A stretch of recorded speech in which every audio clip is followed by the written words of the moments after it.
with no identifiable lesions. Okay, this blows my mind. You need to stop putting all your power and all your choices in the healthcare system, okay? And I don't mean this by any means to badmouth the system. I'm fucking eternally grateful for the system that we have here in this country, especially. But for years of my life, I've been to A&E about 4 or 5 times with this fucking symptom issue within my gallbladder because I've got gallstones and blah, blah, blah.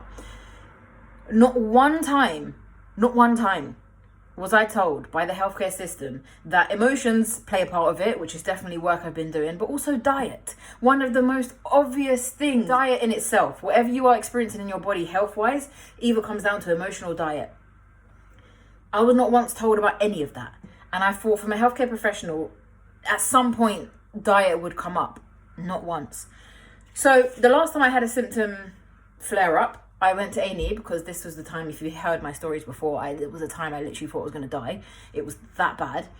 I went in, again, they didn't mention food. So I thought the only thing they gave me as a solution was remove the gallbladder, which is what I've been told like 3 or 4 times. What do I do? So I went and researched. I dived into the emotion. I figured out what is held there. It was anger. Fucking released a lot of that.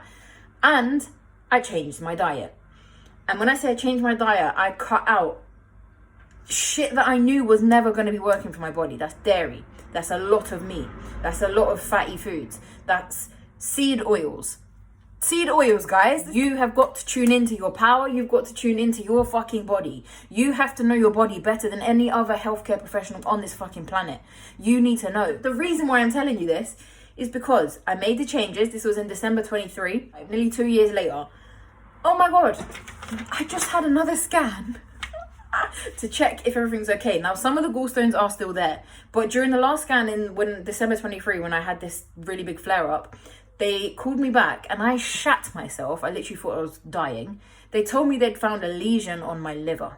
Okay, lesion, if you don't know, is the fucking worst word you want to hear because it's to do with cancers and shit. So I was like, what? There's a lesion on my liver and you're just telling me casually over the phone? What the fuck? So the guy was like, oh, I don't actually know what it is. I'll call you back. Okay, anyway, change my diet, change all that shit. The letter after my scan, the liver appears ultrasonographically normal with no identifiable lesions. This is a reassuring find and supports the likelihood that the original finding may have been represented because of her episodes and shows that her reported dietary changes may have made a positive impact. Given the absence of any concerning features, we are happy to discharge her. Bro!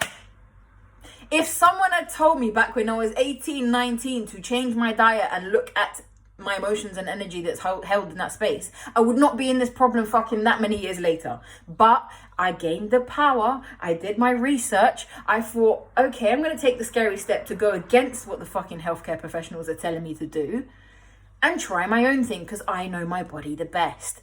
And you need to get to a space where you know your body the best, because when you put your power outside of you, oh my goodness me, I could have sat here now as a 29-year-old girl with no gallbladder and potentially much worse issues than I'd had in the first place, and a fucking lesion still sitting on my liver, and fuck knows what that could have turned into. No lesion, brother. No lesion. Do you understand? Like, oh my God, we need to stop trusting people that don't know our bodies, okay? And we also need to understand that the healthcare system is there to make profit. I'm not even angry about it. I'm passionate about it. But yeah, if you take anything from this, learn your body.